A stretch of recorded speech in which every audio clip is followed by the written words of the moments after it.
আসসালামু আলাইকুম গাইস। আমার মেয়ে, দোয়া করবেন সবাই আমার মেয়ের জন্য। আল্লাহ যেন তাকে সুস্থ রাখে সব সময়।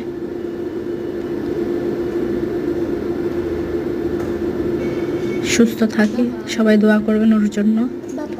আমার বাবা আহিয়া, এটা অবশ্য ওর এখনকার না, এটা ওর আরও 3 থেকে 4 মাস আগের ভিডিও, বাট আমি এখন ছাড়তেছি।